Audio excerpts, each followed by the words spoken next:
She is not a nurse. She is a ghost. Those were the last words Victor Mercer whispered before the paramedics loaded him into the ambulance. His wrists zip-tied together, his eyes still fixed on the woman standing in the ruins of the fourth floor. The blood on the floor of St. Jude's North Ward did not belong to a patient. It belonged to the man who thought he was a hunter. The man who walked into this hospital with a rifle and a death wish, never knowing he had just locked himself in a cage with something far more dangerous than he could ever imagine. And the woman standing over the chaos, holding a surgical scalpel with the precision of a surgeon, but the cold, calculating eyes of someone who had killed before and would kill again if necessary, was not what anyone expected. Her platinum blonde hair had come undone from its severe bun wild and tangled around a face streaked with soot and blood. Her scrubs were torn, burned in places revealing glimpses of scarred skin and corded muscle that did not belong on a quiet night shift nurse. She was trembling, but not from fear. The trembling was something else entirely. The slow release of adrenaline that had kept her moving through fire and bullets and impossible choices for the last 6 hours. Behind her, the hallway was a war zone. Shattered glass carpeted the floor like diamonds scattered by a careless giant. Smoke still curled from doorways where flames had eaten through walls before the sprinklers finally won their battle. Emergency lights painted everything in strobing red, making the scene look like something out of a nightmare, which for the 14 people who had been trapped on this floor, it absolutely had been. The firefighter who had pulled her from the ladder bucket could not stop staring at her. He had seen a lot in his 20 years on the job, but he had never seen a woman jump from a fourth-floor window with a child clinging to her neck, catch a drainage pipe with one hand, hang there with a dislocated shoulder, while the building burned above her and still have the presence of mind to swing the kid into his arms before she fell. That was not human. That was something else. "Who the hell is she?" his partner asked, watching as the woman in the torn scrubs finally sat down on an overturned gurney, her head dropping into her hands. The firefighter checked his notes the ones dispatch had given him when they arrived. "Night nurse, Claire Mitchell. Been working here 3 years." "Night nurse." His partner laughed, but there was no humor in it. "Sure. And I am the Easter Bunny." 12 hours earlier, no one at St. Jude's Memorial Hospital even knew her name. It was a Tuesday in November when the storm rolled into Seattle, and by the time the clock struck 2 in the morning, the rain was falling so hard that it sounded like applause against the glass facade of St. Jude's Memorial Hospital. Inside on the fourth floor, where the trauma and post-operative patients slept in their drug-induced peace, the world was different. Quieter. The air smelled of floor wax and antiseptic, that particular hospital smell that most people hated, but Claire Mitchell had learned to find comforting. It meant safety. It meant control. It meant that no one was shooting at her, and after everything she had been through, that was enough. Claire sat at the nurse's station, the blue glow of the monitoring system reflecting in her dark green eyes as she typed patient notes with mechanical precision. To anyone watching, and no one ever watched, because no one ever noticed Claire Mitchell. She looked exactly like what her employee file said. She was a 32-year-old night shift nurse with no distinguishing features and even less personality. Her scrubs were 2 sizes too big shapeless fabric that turned her figure into a formless blur. Her hair, which was actually a striking platinum blonde when she let it down, was scraped back into a bun so tight and severe that it looked almost brown in the dim light. She walked with a shuffle, her shoulders perpetually hunched as if she was trying to occupy as little space in the world as possible, and she never ever made eye contact with anyone. "She is a robot." "I swear," whispered Becky Collins, a 23-year-old nurse fresh out of school who spent more time scrolling through TikTok than checking on patients. Becky was everything Claire was not. Loud social always in the middle of the gossip. She sat at the other end of the desk, her phone illuminating her face as she complained to no one in particular. I asked her what she did this weekend, and you know what she said? Laundry. Just laundry. Who does laundry for 48 hours straight? It is weird. Dr. James Hartwell did not even look up from the charts he was reviewing. The lead trauma surgeon on call was 52 years old. Silver-streaked hair, perfectly styled even at this ungodly hour. And he carried himself with the kind of arrogance that came from decades of being the best and knowing it. He had just finished a 6-hour vascular repair on a gunshot victim from downtown, and he was running on caffeine ego and something else that he kept in a flask in his locker, but never talked about. "As long as she preps the meds correctly, Sarah, I do not care if she stares at a wall for her days off." Just keep her away from the families. She has the bedside manner of a wet mop. Claire heard every word. She always did. But she did not react, did not flinch, did not show any sign that the casual cruelty had landed. She just kept typing, her fingers moving with the kind of muscle memory that came from years of practice, while her eyes continued to sweep the hallway in a pattern that had nothing to do with nursing and everything to do with something else entirely. In the break room locker behind her, hidden in a garment bag that no one had ever seen her open, hung a dress. It was crimson red, fitted with a plunging neckline that would have made Becky Collins's jaw drop to the floor. Claire had worn it earlier that evening to a charity gala for the Children's Hospital Foundation, where she had been the anonymous donor who funded their new pediatric wing. No one at St. Jude's knew that Claire Mitchell existed in that world, the world of champagne and silk and quiet generosity. That Claire was locked away just like the dress hidden behind a mask that she'd worn for so long it sometimes felt more real than her actual face. But some things could not be hidden completely. When a meal tray crashed in the cafeteria 3 floors down, the sound traveling up through the ventilation system like a distant gunshot, Becky jumped and spilled her coffee. Dr. Hartwell cursed and dropped his pen. But Claire did not flinch. Instead, her weight shifted almost imperceptibly to the balls of her feet. Her eyes darted to the 3 exits she had memorized on her first day, and her right hand moved 2 inches closer to the surgical scissors sitting in the cup by her keyboard. It was automatic. It was instinct. It was the kind of thing that happened when you had spent years in places where loud noises meant death was coming, and the only people who survived were the ones who moved first and thought later. No one noticed. No one ever did. That was the point. The patients on the 4th floor slept the heavy, dreamless sleep of the heavily medicated, which meant that Claire's rounds were quiet and uneventful, just the way she liked them. She moved from room to room like a ghost, her soft-soled shoes making no sound on the linoleum, checking vitals and adjusting IV drips with hands that were so steady they might as well have been made of stone. To the untrained eye, she was just a nurse doing her job. But every now and then, when she let her guard down for just a moment, something else showed through. In room 402, she changed an IV bag for an elderly man who had come through bypass surgery the day before, and as her hands moved through the familiar motions, a flash of memory hit her so hard that she had to grip the bed rail to steady herself. Dust, heat, the taste of copper in her mouth. A compound in the Pesh Valley, Afghanistan, where she had knelt in exactly this position 7 years ago, but instead of an IV bag, she had been holding a pressure bandage against a sucking chest wound while bullets whipped over her head like angry hornets. The soldier beneath her hands had been 22 years old, fresh out of training, and he had died looking up at her face because she was the last thing he was ever going to see, and she had promised him it would be okay, even though they both knew she was lying. She blinked, and the memory faded, and she was back in Seattle, back in the quiet hospital, back in her safe little life, where the loudest sound was the beep of a heart monitor, and no one ever died because of her. Room 408 was different.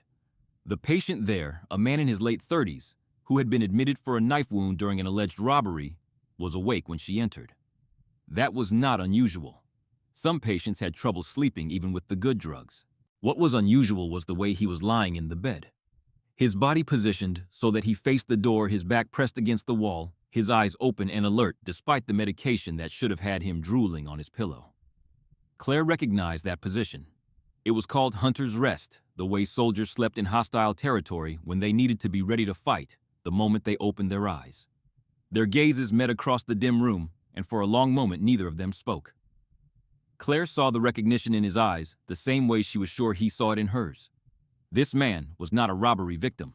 She did not know what he was, but she knew what he was not. Perimeter secure, Sergeant. He asked, his voice a low murmur that would not carry past the doorway. Claire felt ice slide down her spine. She had not been called that in 7 years.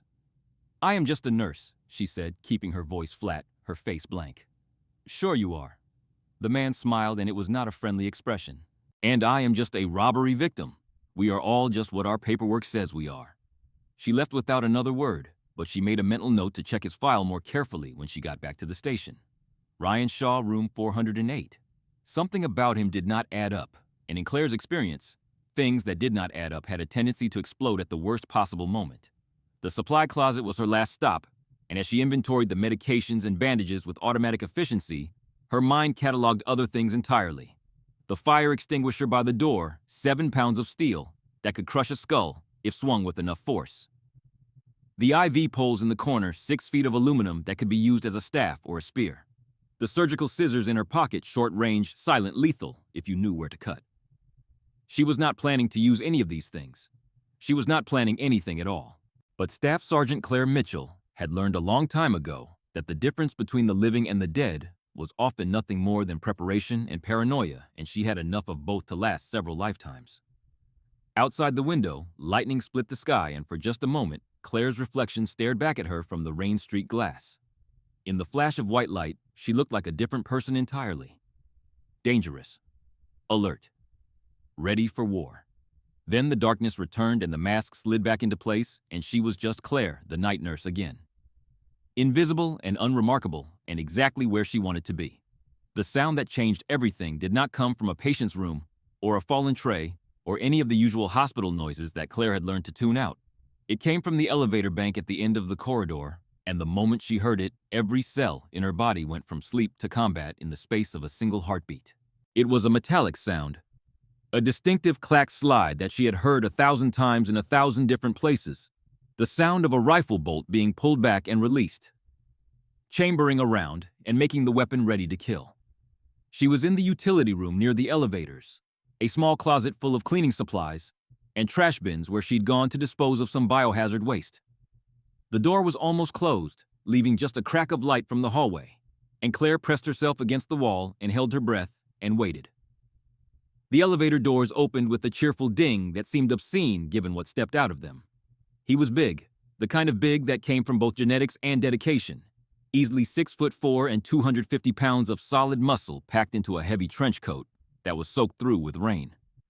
His boots were tactical grade, the kind that soldiers wore, not civilians. He had a duffel bag slung over one shoulder and a rifle held in both hands, with the easy familiarity of someone who had spent serious time learning how to use it. AR-15 platform.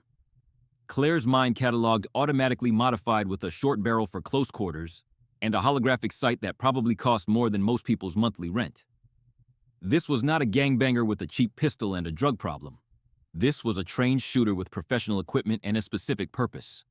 But it was his face that told her the most. She had expected crazy, the wild-eyed look of a man who had snapped and decided to take as many people with him as possible. Instead, she saw something far more dangerous: calm. His expression was controlled, focused, almost peaceful in a terrible way. And beneath the calm, buried deep but not deep enough to hide completely, she saw grief. The bone-deep, soul-crushing grief of someone who had lost everything that mattered and no longer cared what happened to him as a result. He walked past her hiding spot without a second glance, his eyes fixed on the nurse's station at the end of the hall, where Becky was still scrolling through her phone and Dr. Hartwell was still reviewing his charts.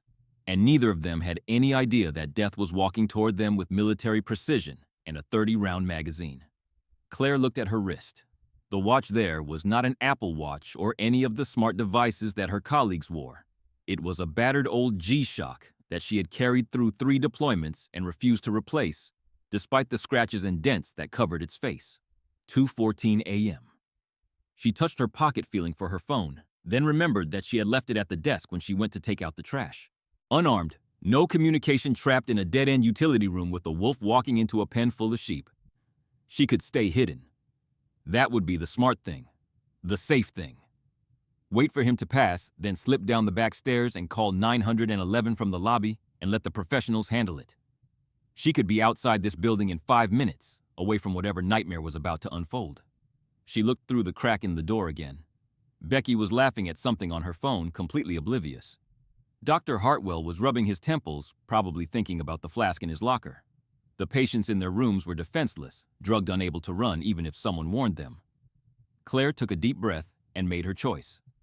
The door swung open and she stumbled out into the hallway, deliberately knocking over the trash bins with a clatter that echoed off the walls like a gunshot.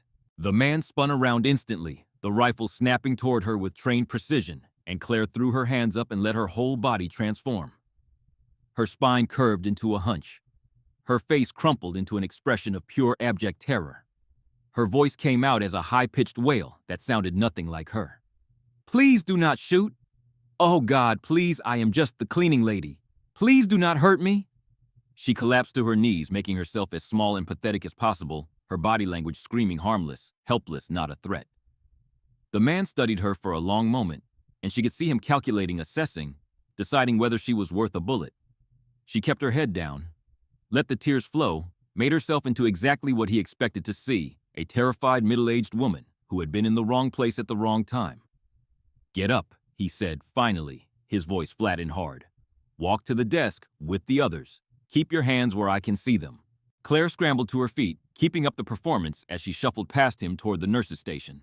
But as she passed, she let her eyes do what her body could not. Counting the magazine pouches on his tactical vest, noting the secondary weapon on his hip, measuring the distance between them, and calculating exactly how many moves it would take to get that rifle away from him if she needed to. 3 moves, she decided. Maybe 4 if he was as well trained as he looked.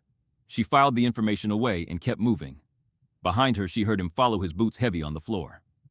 The hunt had begun, but the wolf did not know that he was not the only predator in this building. The scream that came from Becky Collins when she finally looked up from her phone and saw the armed man walking toward her was the kind of sound that Claire hoped she would never hear again, though experience had taught her that hope was a luxury she could not afford. It was primal raw, the sound of a young woman whose entire worldview had just been shattered by the sudden intrusion of violence into what should have been the safest place on Earth. "Nobody movie." The gunman's voice boomed through the corridor like thunder, and Claire watched as her colleagues reacted exactly the way untrained civilians always did when confronted with a weapon. They froze. Dr. Hartwell's charts fell from his hands, papers scattering across the floor like leaves in a storm. Becky's phone slipped from numb fingers and cracked against the linoleum, the screen going dark. Even the hum of the medical equipment seemed to quiet, as if the machines themselves understood that something terrible was happening. The man moved with purposeful efficiency, kicking a rubber wedge under the double doors that led to the waiting room, jamming them shut with a permanence that made Claire's stomach clench. He was sealing the floor, cutting off escape routes. This was not a random act of violence. This was a planned operation with specific objectives, and that made him infinitely more dangerous than a simple madman would have been. Hands on the desk. Now, he raised the rifle, and Claire saw his finger move from the guard to the trigger in a motion that spoke of familiarity and training. Becky was crying now. Great heaving sobs that shook her whole body, and Dr. Hartwell had gone the color of old paper, his legendary composure crumbling like a sandcastle in a hurricane. "Please," Becky gasped. "I do not understand. I have not done anything. Please just—" The gunshot cut her off mid-sentence so loud in the confined space that Claire felt it in her chest like a physical blow. But he had not shot Becky. The round had gone into the ceiling, sending down a shower of dust and tile fragments that rained onto the pristine floor like snow in hell. It was a warning shot, a demonstration of power, and it worked exactly as intended because suddenly no one was talking anymore. "Next one goes in a kneecap," the man said, and his voice had the calm certainty of someone who meant exactly what he said. "Where is Dr. James Hartwell?" Claire watched Hartwell's face as the question landed, saw the moment when confusion turned to recognition, turned to something that looked remarkably like guilt. The surgeon raised his trembling hands, his mouth opening and closing several times before words finally emerged. I am Dr. Hartwell. I do not understand. What do you want?" The gunman turned the weapon toward the surgeon, and Claire could see his finger tightening on the trigger in a way that made her very glad she was not standing between them. "You remember me, doctor. You remember Margaret Mercer. 3 years ago, table 4.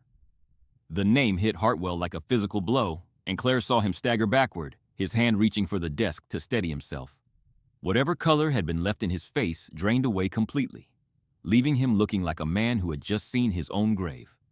"You said it was routine," the gunman continued, and his voice was cracking now, the calm facade beginning to splinter under the weight of whatever was driving him. "You said she would be home for Christmas. You told me to wait in the lobby, told me not to worry, told me she was in good hands." He took a step closer, and the grief that Claire had glimpsed earlier was fully visible, now pouring off him in waves that were almost tangible. "You killed her, doctor. You were drunk in that operating room and you killed my wife, and then you buried the evidence and went on with your life like nothing happened." The accusation hung in the air like poison gas, and Claire filed away every word while keeping her expression frozen in an appropriate mask of terror. "Victor Mercer." She thought remembering news reports from 3 years ago about a surgical death that had been ruled an unavoidable complication. Margaret Mercer, age 54, deceased during cardiac bypass surgery. The case had been quietly settled out of court, and Dr. Hartwell had continued his illustrious career without so much as a disciplinary hearing. But apparently someone had not been satisfied with that outcome. Tonight, Victor Mercer said, reaching into his coat and pulling out a small tripod and camera, "We are going to have a trial. You are going to tell the world what you did, and then everyone is going to know what kind of monster they have been trusting with their lives." He began setting up the camera, with hands that were steady despite the emotion in his voice, and Claire realized with a sinking feeling that this was not a robbery or a random attack. This was a performance, a reckoning, and the only audience member Mercer cared about reaching was already dead. The next 30 minutes were a masterclass in controlled chaos, and Claire used every second of them to gather information while maintaining her disguise as a terrified cleaning lady who had simply been in the wrong place at the wrong time. Mercer ordered the patients brought out of their rooms and into the hallway, a task that fell to Becky, since Claire had positioned herself as too hysterical to be useful, and watching the young nurse try to move frightened injured people while crying uncontrollably would have been heartbreaking if Claire had allowed herself to feel anything beyond the cold calculation that had kept her alive through situations far worse than this one. 14 hostages in total when the count was finally done. 12 patients in various states of recovery, ranging from Mrs. Patterson, an elderly woman with dementia who kept asking if this was a fire drill, to Leo Brennan, an 8-year-old boy recovering from a ruptured spleen who was clearly trying very hard to be brave and failing miserably. Add Becky and Dr. Hartwell to the mix, and you had a group of people who were completely dependent on Claire doing something to get them out of this alive, even though none of them knew that she was capable of doing anything at all. She counted the exits while helping an elderly man into a wheelchair, her hands gentle, even as her eyes cataloged the tactical situation. Main door blocked by Mercer's wedge. Stairwell access locked from this side key, probably at the nurse's station. Windows 4th floor, 50-foot drop not viable for evacuation. Fire escape other end of the building past Mercer's position. The odds were not good, but she had worked with worse. What bothered her most was not Mercer himself, who was clearly operating on a plan and could potentially be reasoned with once she understood his objectives more fully. What bothered her was room 408, where Ryan Shaw had been when the lockdown started.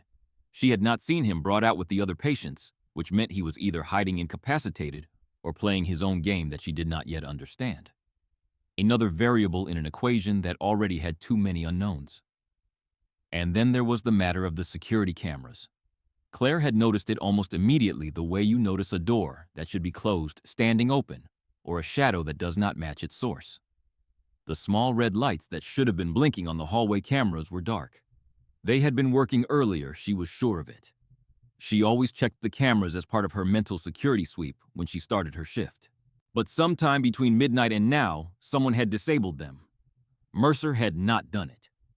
He had come straight from the elevator to the nurse's station without stopping, and the security system was controlled from the ground floor anyway, which meant someone else had turned off the cameras before Mercer even arrived. An accomplice. Someone inside the hospital who had helped plan this attack. Claire filed the information away and continued her performance, shuffling along the wall with the other hostages, while her mind raced through possibilities. The security guard in the lobby was a man named Ben Torres, a retired football coach who seemed friendly enough, but who Claire had never fully trusted because there was something about the way he watched people that did not match his good old boy persona. Could he be the inside man? And if so, what else had he done to prepare for tonight? She positioned herself near the end of the line of hostages close to the hallway that led to room 408. If she could get away for even 30 seconds, she could check on Shaw, find out what his deal was, maybe acquire an ally or at least eliminate a potential threat. "Hey!" Mercer's voice cut through her planning like a knife. "You? Cleaning lady. What are you doing?" Claire froze, hunching her shoulders and making herself look as pathetic as possible. Nothing. I am sorry, I am scared. I do not know what to do. Please, do not hurt me." Mercer studied her for a long moment, and Claire felt the weight of his attention like a physical pressure. She had been underestimated her entire military career, first because she was a woman, and then because she was attached to a support team rather than a combat unit, and she had learned to use that underestimation as a weapon. But Mercer was smarter than most, and she could see him trying to figure out why something about her did not add up. "Stay where I can see you," he said finally, "and stop moving around. You are making me nervous." Claire nodded frantically and pressed herself against the wall, but not before she caught a glimpse of movement through the cracked door of room 408, a face half hidden in shadow. Ryan Shaw, watching the scene unfold with eyes that were far too alert for someone on post-operative painkillers. He was not a victim. He was a player, and somehow, Claire was going to have to figure out whose side he was on. The camera was rolling its small red light a single point of focus in the chaos of the hallway, and Victor Mercer stood behind it like a director preparing to shoot the most important scene of his life, which Claire supposed was exactly what he was doing, if you considered that this scene would probably be the last thing he ever filmed. "Tell them," Mercer said, his voice steady, despite the emotion that was clearly tearing him apart inside. "Tell them what you did to my wife." Dr. Hartwell stood in front of the camera, like a man facing a firing squad, which was not entirely inaccurate given the circumstances. The arrogance that had defined him for decades was completely gone now, replaced by a raw, naked terror that made him look at least 10 years older than he had seemed just an hour ago. His hands were shaking so badly that he had to clasp them together to keep them still, and when he opened his mouth to speak, the first few attempts produced nothing but a strangled croak. I do not remember her," he finally managed, and Claire could tell from Mercer's reaction that this was exactly the wrong thing to say. "You do not remember her." Mercer's voice was dangerously flat. "You cut open her chest. You held her heart in your hands, and you do not remember her. I operate on hundreds of people every year. I cannot remember them all. It is not possible." Mercer moved so fast that Claire barely had time to track him, closing the distance between himself and Hartwell in 2 long strides and pressing the barrel of the rifle against the surgeon's forehead. The metal must have been cold because Hartwell flinched and let out a small, pathetic whimper that would have been satisfying under other circumstances. Her name was Margaret Mercer. Said, and now his voice was breaking, the composed exterior crumbling to reveal the devastation beneath. She was a kindergarten teacher for 32 years. She made the best apple pie you have ever tasted. She could not carry a tune to save her life, but she sang in the shower every morning anyway. She was my best friend, my partner, my everything, and you killed her because you could not put down the bottle long enough to do your job. He reached into his coat with his free hand and pulled out a folder thick with documents, which he threw at Hartwell's feet. Papers scattered across the floor, and Claire caught glimpses of official letterheads, laboratory results, witness statements, security footage, timestamps. 3 years of investigation, she realized. 3 years of building a case that the legal system had refused to hear. Blood alcohol content of 0.08. Mercer continued, his voice rising. Nurse incident reports that were never filed. Security footage of you at a bar 3 hours before surgery. I have it all, doctor. I have enough to destroy you. And now the whole world is going to see it. Claire watched Hartwell's face as the evidence landed, and she saw something there that surprised her recognition. Not confusion or denial or outrage at false accusations, but the sick, guilty recognition of a man who knew exactly what he had done and had spent 3 years trying to pretend otherwise. Mercer was telling the truth. Hartwell had been drunk that night, and Margaret Mercer had died because of it. The revelation complicated things in ways that Claire did not have time to fully process. She had been operating under the assumption that Mercer was a deranged man who needed to be stopped at all costs, but now she had to factor in the possibility that he was a grieving widower who had been denied justice by a system that protected the wealthy and powerful at the expense of ordinary people. That did not make taking hostages okay, but it did change the moral calculus in ways that made her uncomfortable. She shifted her position slightly, using the distraction of Mercer's confrontation to palm the surgical scissors from her waistband and hide them in her hand. Whatever happened next, she wanted to be ready. "I am sorry," Hartwell whispered, and the words seemed to shock everyone, including himself. "God help me, I am sorry. I did not mean... I thought I was sober enough. I thought... You thought." Mercer laughed, and it was the most broken sound Claire had ever heard. "You thought.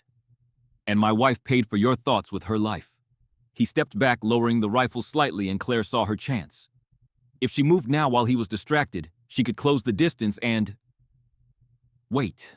Mercer's head snapped toward her and Claire froze mid-motion. "You. The quiet one." She looked up, forcing her expression back into terrified bewilderment. "Me, I have been looking at staff records for 3 years. Mercer said, slowly studying her face with an intensity that made her skin crawl. I know everyone who was on shift that night. You were not on the official schedule, but you were here. I saw you in the background of the security footage checking charts at the nurse's station an hour before surgery. Claire felt ice flood her veins. She had picked up an extra shift that night. She remembered it now. Remembered the chaos of the emergency case, remembered noticing that Hartwell seemed a little off, but not saying anything because who was she to question the hospital's star surgeon? Did you know, Mercer asked, and his voice was eerily calm. Did you know he was drunk? 14 pairs of eyes turned to look at her. Hostages, a madman with a gun, and a question that Claire did not know how to answer because the truth was that she had suspected something was wrong that night, and she had stayed silent just like everyone else. I do not, she started, but the words caught in her throat. Mercer nodded slowly, something like understanding crossing his face. You did know. You all knew. And none of you said a word. The accusation hung in the air, and Claire realized that she was not just fighting a gunman anymore. She was fighting her own complicity in a system that had allowed a preventable death to be swept under the rug in the name of protecting institutional reputation. The door to room 408 creaked open behind her, and everything got a lot more complicated. Ryan Shaw did not look like a patient when he stepped into the hallway. He looked like exactly what Claire had suspected he was from the moment she saw him lying in that bed, a professional. His movement was smooth despite the bandaging visible under his hospital gown, and the small pistol in his hand was held with the casual confidence of someone who had used similar weapons many times before. Everyone stay calm, he said, his voice cutting through the tension like a blade. I am not here to hurt anyone. Mercer spun toward the new threat, his rifle snapping up with trained precision. Drop the weapon now, cannot do that. Shaw positioned himself against the wall, giving himself a clear line of sight to both Mercer and the corridor behind him. I have got my own problems tonight, and they are about to become everyone's problems if we do not figure this out fast. Claire watched the standoff develop, her mind racing through possibilities. 2 armed men, 14 hostages, and her in the middle with nothing but surgical scissors and a whole lot of questions. Who are you? She demanded, abandoning part of her helpless victim act, because the situation had evolved beyond the point where that was useful. Shaw glanced at her, and she saw recognition in his eyes. He had figured out what she was, just as she had figured out what he was. DEA. Undercover. My cover got blown yesterday, and the people I was investigating tracked me here. You are a cop. Becky's voice was high and hysterical. Oh my God, you are a cop. We are saved. We are not saved. Shaw's tone was flat and final. The cartel I was investigating knows I'm in this hospital. They sent people to clean up the mess. Right now, there is a team downstairs getting ready to come up here and kill everyone who might have heard me talk in my sleep. The revelation landed like a bomb, and Claire saw Mercer's expression shift from hostility to confusion to something that looked remarkably like concern. Whatever his plan had been for tonight, having a Mexican drug cartel show up was not part of it. That is insane, Hartwell stammered. This is a hospital. There are security guards, there are cameras. The cameras are already disabled, Claire said quietly, and everyone turned to look at her. She straightened up slightly, letting a little more of her real self show through the mask. Someone turned them off before Mr. Mercer even got here. And I am guessing that same someone is the reason the ground floor has been so quiet for the last half hour. Shaw nodded grimly. Ben Torres, the security guard. He has been on the cartel payroll for 2 years. I did not know until I saw him talking to one of their enforcers last week. Torres Mercer's face went pale. He is the one who helped me plan. He told me the best time to come when the cameras would be down for maintenance. You have been played. Shaw moved closer, lowering his weapon slightly in a gesture of good faith. Torres needed a distraction, something to keep the cops busy and the hospital locked down while his people did what they came to do. You were perfect. A grieving widower with a grudge and enough proof to make your revenge look legitimate. Claire watched Mercer as the truth sank in. The man had thought he was orchestrating justice, a final reckoning for the doctor who had killed his wife. Instead, he had been a puppet, dancing on strings held by people who did not care about Margaret Mercer or justice or anything except covering up their drug operation. No, Mercer whispered, shaking his head. No, this was supposed to be about her. This was supposed to mean something. It still can. The words came out of Claire's mouth before she had time to think about them, and suddenly, Both armed men were looking at her with expressions that ranged from suspicious to curious. She stepped forward, dropping the last pretense of helplessness, and let them see what she really was. I do not know what DIA's plan is, and I do not know what you are trying to accomplish tonight, Mr. Mercer. But there are 14 innocent people in this hallway who are going to die if we do not start working together right now. Who the hell are you? Shaw demanded. Claire met his eyes steadily.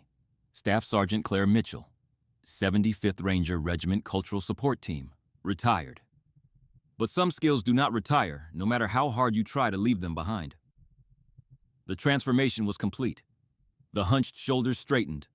The shuffling feet planted themselves with military precision. The timid expression hardened into something that belonged on a battlefield rather than a hospital floor. And both men, the DEA agent and the grieving widower, looked at her with a new understanding. We have 3 problems. Claire continued, her voice taking on the clipped cadence of a tactical briefing. Mercer's locked down this floor, but that lockdown is the only thing keeping Torres's people from coming up here and killing everyone. Shaw, you have intel on the cartel's forces. Mercer, you have knowledge of the building layout and Torres's plans. And I have... She paused, looking down at the scissors in her hand. I have improvisation skills and a really strong motivation to get these people out alive. She looked at each of them in turn, the drug cop with his cover blown and the grieving husband whose revenge had turned to ashes in his mouth. So, what is it going to be? Are we going to keep pointing guns at each other while the real enemy gathers strength downstairs? Or are we going to do what needs to be done? The alliance that formed in the next 5 minutes was awkward, fragile, and built on a foundation of mutual desperation rather than trust. But it was an alliance which was more than Claire had expected when the night began, with her hiding in a utility closet and watching a gunman walk past. Shaw provided the intel. Torres had brought at least 4 men into the hospital professionals, with cartel connections and no compunctions about civilian casualties. They had been staging in the basement, waiting for the right moment to move, using Mercer's hostage situation as cover for their own operation. The original plan had been to let things play out upstairs, wait for the police to storm the building, and use the confusion to grab Shaw and disappear. But when Shaw had failed to appear among the hostages, the timeline had accelerated. They will be coming soon, Shaw concluded, checking his pistol's magazine. Probably through the service stairs on the east side. Torres has keys to everything. Mercer provided the building knowledge. He had spent months planning this night, walking the halls as a visitor, memorizing layouts and schedules and security patterns. He knew where every door led, where every camera was supposed to be, where the weak points were in the hospital's emergency procedures. The 4th floor has 2 stairwells and 1 elevator. The elevator is the one I came up in. The main stairwell is sealed from this side. The service stairs. He hesitated. Torres told me they were blocked for maintenance. I am guessing that was a lie. Claire provided the tactical assessment. We cannot hold this position. Too many access points, too many civilians, not enough weapons. We need to move the hostages somewhere defensible and then deal with the threat. Move them where Becky demanded, her voice shrill with fear. We are trapped up here, the pharmacy, Claire said. End of the west wing. 1 entrance, reinforced door, no windows. It is designed to be secure against theft. Should hold against a small assault team for at least a few minutes. A few minutes is not enough, Shaw objected. We need backup. We need to get a message to the cops outside. The phones are dead. Mercer looked guilty. Torres told me he would handle communications. I thought he meant jamming the cells. I did not know. He cut the landlines, Claire finished. And there is a signal blocker somewhere on this floor. I have not been able to get any bars since this started. She thought for a moment. The hospital has a backup communication system. Emergency radio in the security office on the 2nd floor. If someone can get down there without being seen, I will go, Shaw stepped forward. I am already on their target list. Might as well make myself useful. You are wounded, Claire pointed out. And they know your face. They know everyone's face now. Torres has been feeding them information for months. Shaw shrugged, a gesture that made him wince as it pulled at his bandages. At least I know how to shoot back. Before they could debate further, the lights flickered. Once, twice, then died, completely plunging the hallway into darkness that was broken only by the dim glow of emergency exit signs. The hostages screamed a chorus of terror that echoed off the walls and made Claire's tactical situation roughly 1,000 times worse. They are cutting the power, she said, reaching for the wall to orient herself. They are coming. Now. The emergency lights kicked in a moment later, weak and red and utterly insufficient for what was about to happen. In the hellish glow, Claire saw shapes moving at the far end of the hallway. Dark figures emerging from the stairwell that Mercer had thought was blocked. Torres's men had arrived, and they were not interested in negotiation. The first gunshot came from the service stairs, a sharp crack that was immediately followed by another and another, the sounds overlapping into a continuous roar of violence that turned the hospital hallway into a war zone. Claire grabbed the nearest hostage, an elderly man who was too shocked to move, and dragged him behind the nurse's station while bullets tore through the space where he had been standing. "Move!" she screamed, all pretense abandoned now. Everyone to the west wing. Now chaos erupted. Patients who could walk were running, stumbling, falling over each other in their desperation to escape. Those who could not walk were being dragged by whoever was closest, wheelchairs and IV stands, creating obstacles that saved lives when bullets meant for flesh hit metal instead. Claire grabbed Leo, the 8-year-old boy, and tucked him against her chest, using her body as a shield, as she herded a group of hostages toward the relative safety of the corridor. Shaw was returning fire, his pistol barking in measured shots that showed training rather than panic. Mercer, to his credit, was using his rifle to cover the retreat, laying down suppressive fire that kept the attackers from advancing too quickly. Whatever his original intentions had been, he had apparently decided that protecting innocent people from cartel hitmen was more important than his vendetta against Hartwell. Through here, Claire kicked open a supply room door and pushed the hostages inside. "Stay down, stay quiet, do not move until I come back." She caught Leo's eye as she set him down among the others. The boy was terrified, his face pale and streaked with tears, but he was not screaming. He was watching her with an intensity that seemed far too mature for an 8-year-old. "Are you going to save us?" he asked. Claire did not hesitate. "Yes." She closed the door and turned back toward the sounds of gunfire. The hallway was a nightmare. Emergency lights cast everything in bloody red, making it impossible to distinguish friend from foe without careful attention. Bodies were moving in all directions, some running toward safety and others advancing with lethal purpose. Claire spotted Torres among the attackers. The friendly security guard transformed into something cold and predatory, directing his men with hand signals that spoke of military training. "She is military," Torres shouted, pointing directly at Claire. "Take her out first." The world narrowed to a tunnel of focus, and Staff Sergeant Claire Mitchell stopped thinking about hospital rules and civilian propriety and all the reasons she had spent 3 years hiding who she really was. She picked up a fallen IV pole 6 feet of aluminum that felt as natural in her hands as the weapons she had trained with for years, and went to work. The first attacker did not see her coming.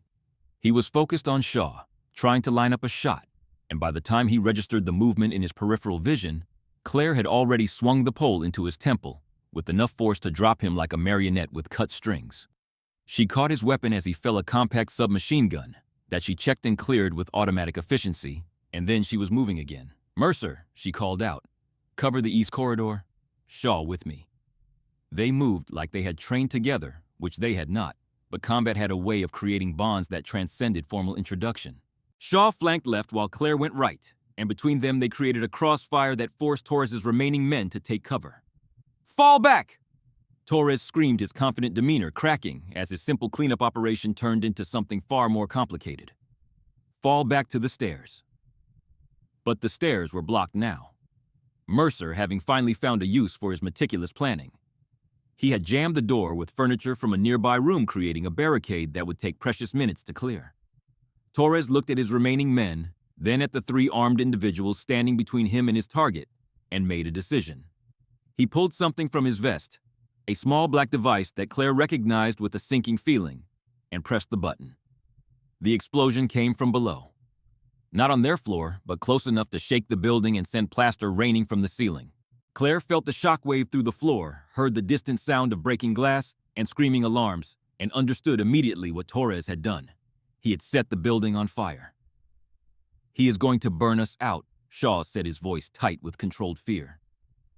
"If he cannot get to me, he is going to make sure no one survives to testify."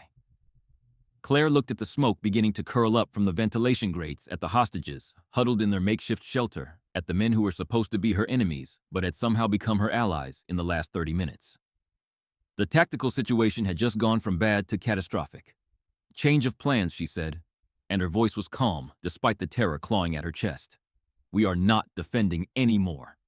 We are evacuating, and we are doing it through fire if we have to. She looked at Mercer, who had started this night wanting to destroy Dr. Hartwell and was now standing shoulder to shoulder with the same people he had taken hostage. You know this building. What is our best path out? Mercer's face was streaked with soot and something that might have been tears. The west wing leads to a secondary fire escape, but if Torres set charges in the basement, it might be blocked. Then we find another way. Claire grabbed the submachine gun strap and slung it over her shoulder. No one dies tonight. Not the patients, not the staff, not even you. She met his eyes. Your wife would not want innocent people to burn because of what happened to her. The words hit Mercer like a physical blow. He staggered, and for a moment, Claire thought he might collapse. But then, something hardened in his expression. A decision being made, a line being crossed that could not be uncrossed. No, he agreed quietly. She would not. He straightened up, and when he looked at Claire, she saw the ghost of the high school teacher he had been. Before grief had twisted him into something dangerous. Let us get these people out of here. The smoke was getting thicker by the minute, curling up through the ventilation grates and spreading across the ceiling like a living thing, hungry for oxygen and human lungs. Claire had maybe 15 minutes before the air became unbreathable. Maybe less if Torres had used accelerants in his charges. And in that time, she needed to move 14 terrified civilians through a building that was rapidly becoming a death trap. Everyone who can walk, form a line behind me. Her voice cut through the panic like a blade carrying the authority of someone who had commanded soldiers in situations far worse than this one and expected to be obeyed without question. If you cannot walk, grab onto someone who can. We are moving as one unit and no one gets left behind. The hostages responded to her tone more than her words, some primitive part of their brains recognizing the voice of someone who knew what they were doing and latching onto it like a lifeline. Becky, who had spent the last hour crying and useless, suddenly found reserves of strength she did not know she had, helping Mrs. Patterson to her feet and wrapping an arm around the confused elderly woman's waist. Dr. Hartwell, his face gray with shock and guilt, took position beside a patient whose leg was in a cast, ready to support him if needed. Shaw, take point, Claire ordered. Mercer, you are rear guard. Anyone comes up behind us, you make them regret it. Shaw nodded and moved to the front of the group, his pistol held low but ready, while Mercer fell back to cover their retreat with the rifle that had started this night as a weapon of vengeance and was now their best defense against the men who wanted them all dead. It was a strange alliance. Claire thought a DEA agent and a would-be terrorist working together to save the people caught in the middle. But war made strange bedfellows, and this was definitely war. They moved through the west corridor in a shuffling mass, too slow for Claire's liking, but as fast as the wounded and elderly could manage. The smoke was worse here, thick enough to sting the eyes and make breathing difficult, and Claire pulled her scrub top up over her nose and mouth in a makeshift filter that would buy her maybe an extra minute of consciousness if things got really bad. Leo appeared at her side, his small hand finding hers in the chaos. I am scared, he whispered, and the admission cost him something she could tell the brave face he had been trying to maintain crumbling in the face of fire and smoke, and the very real possibility of death. I know, Claire said, squeezing his hand. Being scared is normal. Being scared means you understand what is happening. But I need you to do something for me, okay? What I need you to be scared and keep moving at the same time. Can you do that? The boy looked up at her, his eyes reflecting the hellish red of the emergency lights, and nodded. I can do that. Good man. They reached the junction where the west corridor split one path leading to the secondary fire escape and the other to the pharmacy that Claire had originally planned to use as a defensive position. Shaw held up a fist military hand signal for stop, and everyone froze. Fire escape is blocked, he reported, his voice tight. I can see flames through the window. Torres did not just set one charge, he set them everywhere. Claire's heart sank, but she did not let it show on her face. Leaders did not panic, not in front of their people. Not when panic was the difference between survival and death. Pharmacy it is. We hold there until help arrives or we find another way out. There might not be another way out, Hartwell said, and his voice cracked on the words. Claire turned to look at him. This man who had started the night as an arrogant surgeon and was now just another terrified human being facing his own mortality. There is always another way out, Doctor. You just have to be willing to do whatever it takes to find it. She pushed past him and led the group toward the pharmacy, the sound of flames growing louder behind them. The pharmacy was exactly as Claire remembered it from her security assessments. A reinforced room with one entrance designed to keep thieves out, but serving equally well to keep fire and bullets at bay. She herded the hostages inside, counting heads as they passed, making sure no one had been lost in the chaos of the evacuation. 13. She had started with 14. "Where is Leo?" she demanded, spinning around to scan the corridor. The boy had been right beside her moments ago, his hand in hers, and now he was gone. He went back. Becky's voice was hysterical. He said something about his mom's picture. He ran back toward his room. I tried to stop him, but Claire did not wait for the rest. She was already running, plunging back into the smoke-filled corridor without a moment's hesitation, because she had made a promise to that boy, and Claire Mitchell did not break her promises. Not ever. Not for anyone. The fire had spread faster than she expected. What had been a few curls of smoke was now a wall of flames blocking the path to the patient rooms, the heat so intense that she could feel it blistering her skin from 10 feet away. But Leo was somewhere on the other side of that wall, an 8-year-old boy who had gone back for a photograph of his mother. And Claire had seen enough children die in her life to know that she would rather burn than add another to the list. She grabbed a fire extinguisher from the wall and a blanket from a supply cart.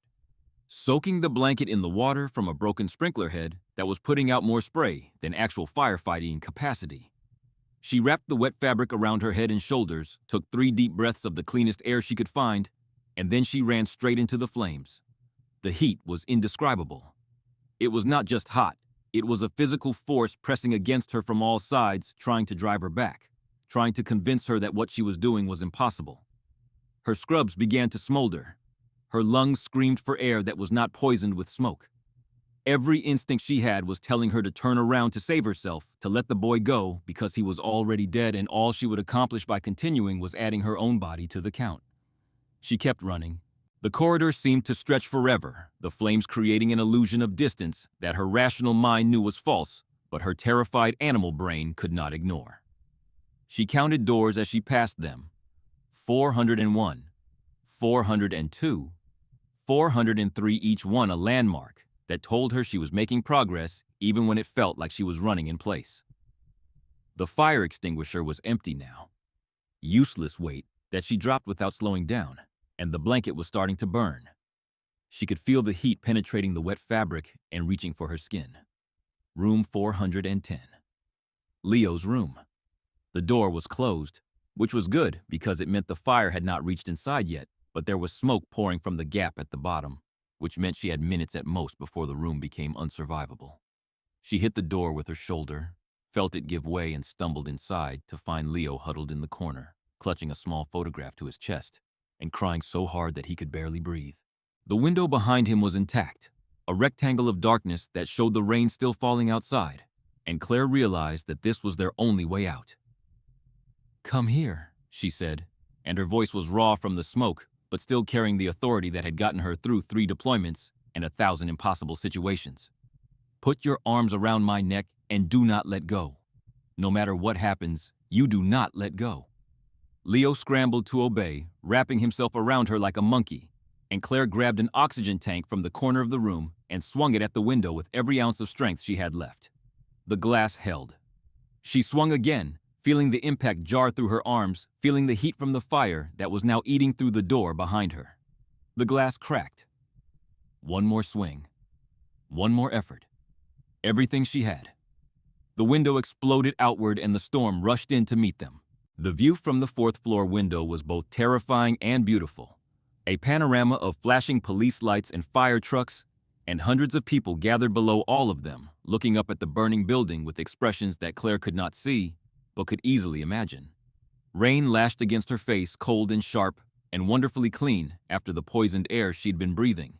And for a moment, she just stood there on the windowsill, holding the boy, and trying to figure out how the hell she was going to get them both to the ground alive. The fire ladder was extended, but it was too far away, at least 10 feet to the right and 5 feet below, swaying in the wind like a drunk trying to find his balance. The firefighter in the bucket was screaming something, but the words were lost in the roar of the flames and the howl of the storm. Below them, 50 feet of empty air and then concrete that would kill them both instantly if they fell. Not falling was not an option. The fire was coming through the door now, tongues of flame licking at the ceiling, and in seconds the whole room would be engulfed. Claire saw the drainage pipe 3 feet to her left, a rusted iron relic that ran down the side of the building from the roof to the street. It was not designed to hold weight. It might not be anchored properly. It was absolutely certainly without question the stupidest idea she had ever had in a life full of stupid ideas that had somehow worked out. "Leo," she said, adjusting her grip on the boy, "do you trust me?" He looked at her with eyes that had seen too much for an 8-year-old that had been forced to grow up in the space of a few hours, and shook his head. "No." Claire almost laughed. "Almost. Good. Trust gravity instead." She jumped, not toward the ladder which was too far and too uncertain. She jumped toward the pipe, launching herself sideways off the windowsill, with the boy clinging to her neck and nothing but faith and desperation to guide her.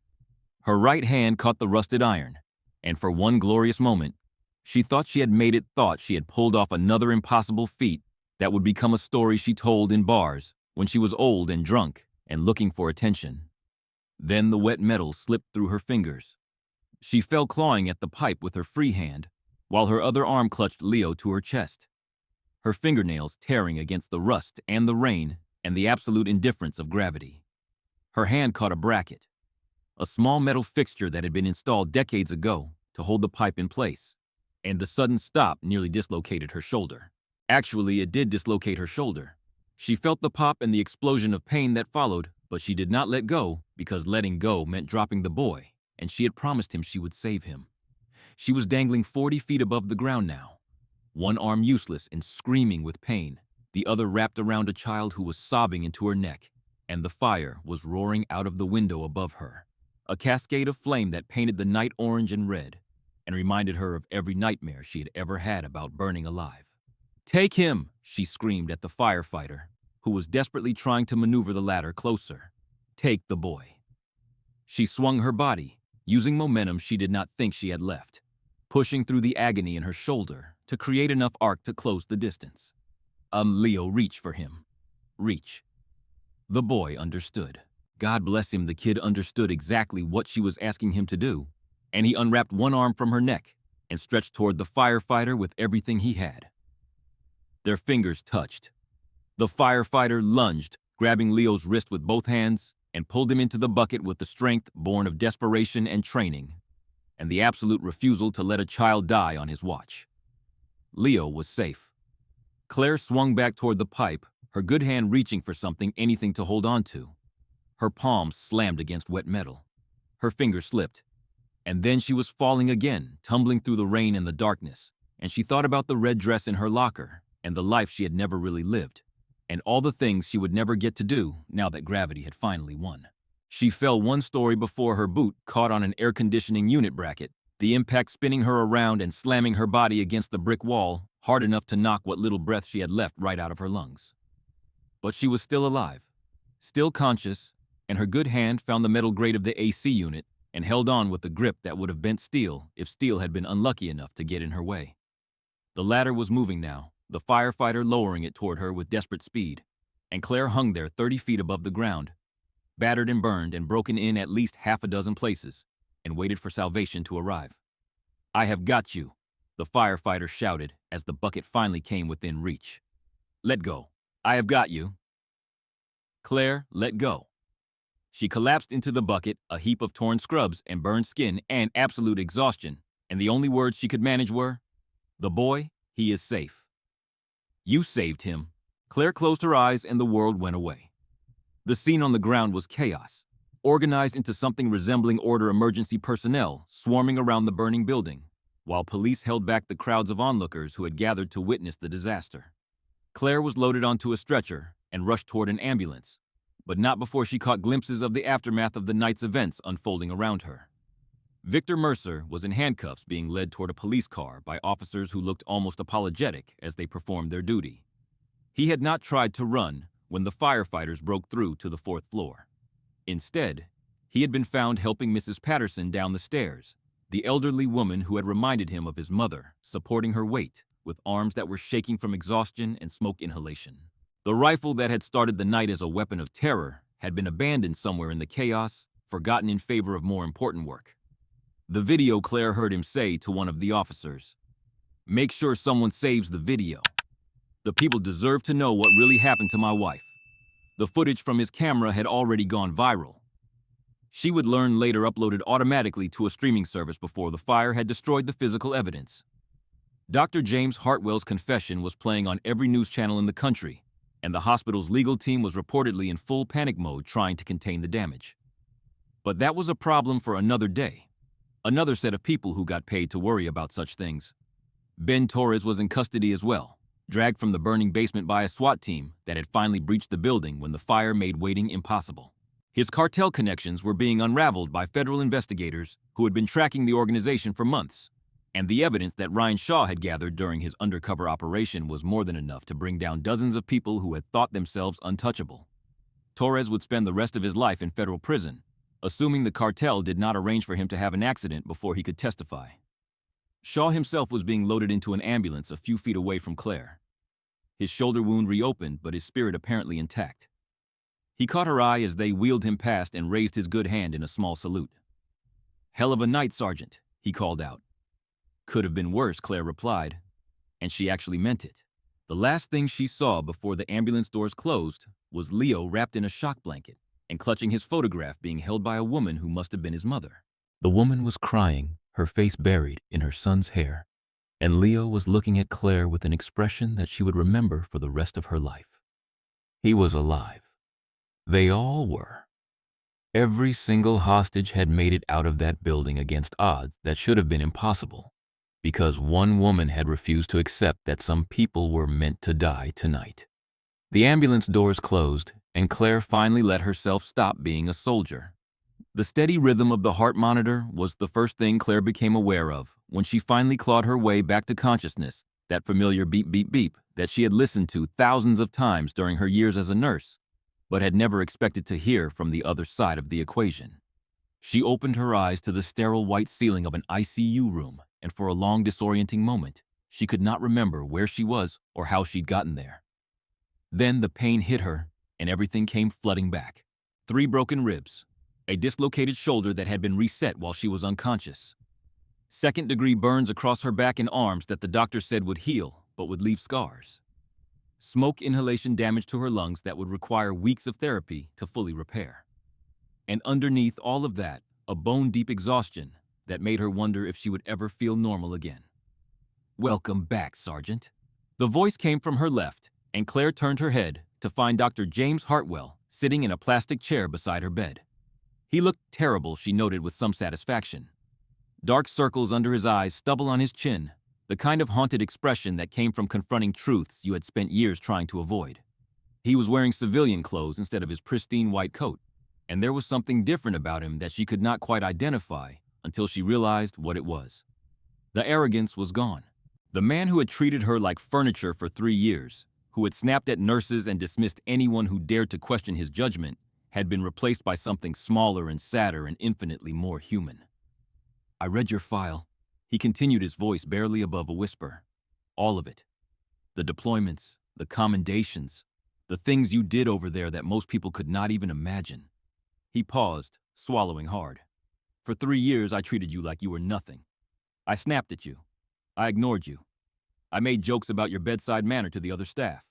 And the whole time I was standing next to someone who had more courage in her little finger than I have had in my entire life."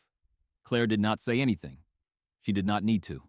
"Mercer was right," Hartwell said, and the words seemed to cost him something like he was paying a debt that had been accumulating interest for far too long. "I was drinking that night. I thought I was sober enough, thought I could handle it, thought that my skills were good enough to compensate for whatever the alcohol was doing to my judgment. And Margaret Mercer died because I was too arrogant to admit that I was not the god I thought I was." He broke down, then tears streaming down his face, his shoulders shaking with sobs that he had probably been holding back for 3 years. Claire watched him cry, this man who had caused so much damage with his ego and his addiction, and she felt something that surprised her. Compassion. The embolism would have killed her anyway. She said finally, her voice rough from the smoke damage, "I have seen the medical reports. No surgeon in the world could have predicted it or prevented it." You made a mistake that night, a serious one, but that mistake did not cause Margaret Mercer's death. The universe did that all on its own. Hartwell looked up at her, his eyes red and swollen, hope and disbelief warring on his face. You do not have to protect me. I know what I did. I am not protecting you. Claire shifted in the bed, wincing at the pain that shot through her ribs. I am telling you the truth. The same truth I am going to tell when the investigation happens. You were impaired that night, and that was wrong, and you need to face the consequences of that choice. But Margaret Mercer's death was not your fault. It was a tragedy. And there is a difference between making a mistake and being a murderer. What consequences? Hartwell asked. The hospital is already trying to cover everything up. They want to make the whole thing disappear. Then do not let them. Claire met his eyes, her gaze steady, despite the exhaustion pulling at her. You have a choice, doctor. You can keep running from what you did, keep hiding behind the institution that protected you, keep pretending that you are something you are not. Or you can face it. Admit what happened. Get help for the drinking. Become the surgeon your patients deserve, instead of the one who thinks he is too important to make mistakes. Hartwell stared at her for a long moment, and Claire could see the struggle playing out behind his eyes. It would be so easy for him to take the path of least resistance, to let the lawyers and the PR people smooth everything over, to go back to his comfortable life of prestige and denial. But something had changed in him. Something that the fire and the fear and the confrontation with his own mortality had broken open, and Claire could see him making a decision that would define the rest of his life. Okay, he said finally, his voice barely audible. Okay, I will do it. I will face it. Claire nodded, and something that might have been a smile crossed her face. That is the first step. The rest is going to be harder, but at least you are moving in the right direction. 3 weeks later, the 4th floor of St. Jude's Memorial Hospital looked almost normal again. The fire damage had been repaired. The walls repainted, the equipment replaced with newer and better versions of everything that had been destroyed. But the people who walked those halls had been changed in ways that could not be fixed with paint and money, and Claire could see the difference every time she looked into their eyes. She was standing at the nurse's station, the same spot where she had spent 3 years being invisible, but everything about her was different now. Her scrubs actually fit for one thing. No longer the shapeless disguise she had worn to avoid attention. Her platinum blonde hair was down clean and bright, instead of scraped back into that severe bun that had made her look like a different person entirely. She stood straight, her shoulders back, her eyes meeting the gaze of everyone who passed, instead of sliding away to avoid connection. The mask was gone. For better or worse, everyone knew who Claire Mitchell really was. Becky Collins approached her hesitantly, holding a small wrapped box in both hands. The young nurse had changed too, Claire noticed. Her phone was nowhere in sight, and there was a seriousness in her expression that had not been there before the night that everything fell apart. The staff wanted to give you this, Becky said, holding out the box. I know you hate attention, and I know you probably do not want any kind of ceremony or whatever, but we needed to do something. You saved all of us, Claire. You saved me even though I spent 3 years being terrible to you, and I do not know how to thank you for that, except to say that I am sorry, and I will never make that mistake again. Claire took the box, surprised by the weight of it, and carefully removed the wrapping to reveal a small velvet case. Inside was a new name badge, identical to the ones worn by every other nurse in the hospital, except for 2 crucial differences. The first was her name, Claire Mitchell, RN Charge Nurse.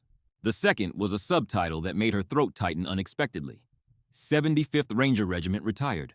Charge Nurse. She looked up at Becky with raised eyebrows. That means more paperwork. It means you run the show, said a voice from behind her, and Claire turned to find Dr. James Hartwell stepping off the elevator. He looked different too, she noticed. Thinner, more tired, but also somehow more present than he had ever seemed before. He was wearing a visitor's badge instead of his staff credentials, and there was a humility in his bearing that would have been unthinkable a month ago. I resigned from my position, he explained, answering the question she had not asked. I am getting treatment for the drinking. When I am ready, if I am ever ready, I will apply to work somewhere else, somewhere that does not know my history, and I will try to be the doctor I should have been all along. He paused, his eyes meeting hers. But I wanted to come back and tell you something first. What is that? Thank you. The words were simple, but they carried the weight of everything that had happened between them. You saved my life in that fire. And then you saved something more important. You gave me a chance to become someone better than I was. I do not know if I will succeed, but I am going to try. And that is because of you."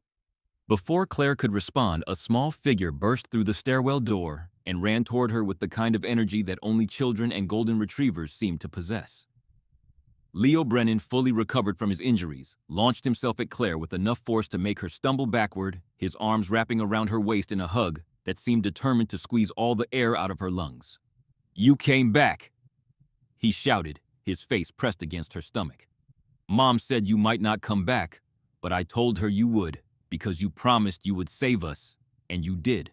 And you always keep your promises." Claire looked down at the boy, at this small person she had carried through fire and jumped out of a building to protect, and felt something crack open in her chest that she had kept locked away for a very long time. She knelt down to his level, her hands on his shoulders, and smiled. "I always keep my promises," she agreed. "And I promise I am going to be here for a long time." "Okay." Leo nodded solemnly. "Okay." His mother was standing a few feet away, tears streaming down her face, mouthing the words "thank you" with the gratitude that needed no voice to be heard. Claire nodded at her, a simple acknowledgement of the bond that had been forged between them, and then turned back to the nurse's station. The red dress was still in her locker, but she did not need to hide it anymore. Did not need to pretend that the woman who wore silk and champagne and funded hospital wings was somehow separate from the woman who worked the night shift and changed IV bags and saved lives when everything went to hell. They were the same person. They had always been the same person. And it was time for the rest of the world to see that. She clipped the new badge to her scrubs and looked at her team, the nurses and doctors, and support staff who had survived the worst night of their lives together. They were not just co-workers anymore. They were something more. Something forged in fire and terror and the shared experience of facing death and choosing to fight back. "All right," Claire said, her voice carrying the calm authority of someone who had earned the right to lead. "Show is over. Mrs. Patterson needs her medication, and we have 3 new admissions coming in from the ER. Let us get to work." She walked down the hall, and for the first time in 3 years, she did not shuffle. She walked like what she was, a soldier who had found peace, a healer who had never stopped being a warrior, and a woman who had finally stopped hiding from the world. Claire Mitchell's story spread across the news for a few weeks, and then faded away, replaced by the next crisis, and the next hero, and the endless cycle of tragedy and triumph that defines human existence. But the people who were there that night, the ones who had been saved by a woman they had never bothered to notice, carried the memory with them for the rest of their lives. Victor Mercer pleaded guilty to assault and weapons charges, receiving a reduced sentence in exchange for his testimony against Ben Torres and his cooperation with the investigation into hospital oversight failures. He served 18 months in a minimum security facility and spent his time there writing letters to the families of other patients who had been harmed by institutional negligence, offering them the evidence he had gathered and the connections he had made during his 3-year quest for justice. When he was released, he did not return to teaching. Instead, he started a foundation in his wife's name that provided legal resources to families who could not afford to fight the powers that had failed them. Dr. James Hartwell completed his treatment and eventually returned to medicine, not as a star surgeon, but as a volunteer physician at a free clinic in one of Seattle's poorest neighborhoods. He never operated again, but he found that he could help people in other ways that did not require the ego and the pressure and the temptation to believe that he was somehow above the rules that governed ordinary mortals. He kept a photograph of Margaret Mercer on his desk, a reminder of the cost of arrogance and the importance of humility. And Claire Mitchell continued working the night shift at St. Jude's Memorial Hospital because that was where she belonged and where she could do the most good. She was a charge nurse, now respected and visible, but she still moved through the halls with the quiet efficiency of someone who understood that the real heroes rarely made the headlines. Sometimes late at night, when the ward was quiet and the patients were sleeping, she would stand at the window and watch the city lights and think about all the invisible warriors out there, the people who carried secret strengths and hidden scars, and the knowledge that they were capable of extraordinary things if the moment ever demanded it. The story of the night nurse who was an Army Ranger became a legend at St. Jude's, told to new staff members and wide-eyed nursing students, as proof that you could never really know what someone was capable of just by looking at them. And every time Claire heard the story being passed along, embellished and exaggerated with each retelling. She would smile and say nothing and go back to checking vitals and changing IV bags. Because that was the thing about quiet warriors. They did not need recognition. They did not need applause. They just needed to know that when the moment came, when everything fell apart, and ordinary people needed someone extraordinary to save them, they would be ready. And Claire Mitchell was always ready. And that, my friends, is the incredible true story of the night nurse who turned out to be so much more than anyone ever imagined. It is a story that reminds us that heroes do not always wear capes or uniforms. Sometimes they wear faded scrubs and comfortable shoes. Sometimes they blend into the background so completely that we forget they are even there. And sometimes when the world catches fire and everything seems lost, they step out of the shadows and show us what they are truly made of. Think about that for a moment.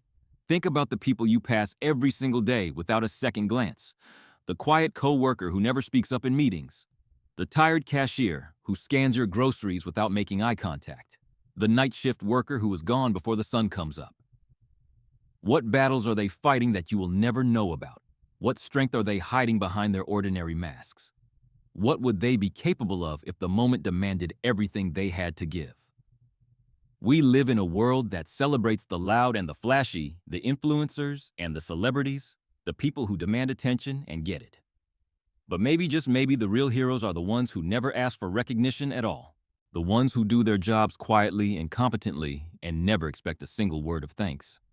The ones who would run into a burning building to save a stranger, not because anyone is watching, but because that is simply who they are. So here is my challenge to you. The next time you see someone who seems invisible, someone who fades into the background, someone who everyone else overlooks and ignores, take a moment to really see them. Say hello. Ask them how their day is going. You might just be talking to someone extraordinary. You might just be standing next to a giant and not even know it. If this story moved you, if it made you think, if it reminded you that courage comes in all shapes and sizes, I am asking you to do 3 simple things.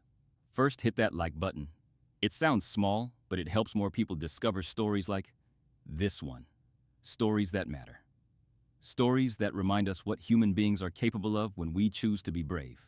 Second, subscribe to this channel and turn on notifications so you never miss another incredible story. And third, share this video with someone who needs to hear it. Share it with the quiet warrior in your life who never gets the recognition they deserve. Share it with someone who might be struggling and needs to be reminded that strength is not about how much noise you make, but about what you are willing to do when the lights go out and the fear sets in. We have a new story dropping next week about a deep-sea welder who discovered something at the bottom of the Mariana Trench that the government tried to bury for 50 years. Trust me, you do not want to miss that one. Until then, I want to leave you with one final question, and I really want you to think about this one. If everything fell apart tomorrow, if you found yourself in an impossible situation where people were counting on you to save them, what would you do? Would you run and hide? Or would you discover that you had been a quiet warrior all along, just waiting for the moment to prove it? Think about it, and remember, the person who saves the day might just be the one nobody ever bothered to notice. Take care of yourselves and each other, and I will see you in the next one.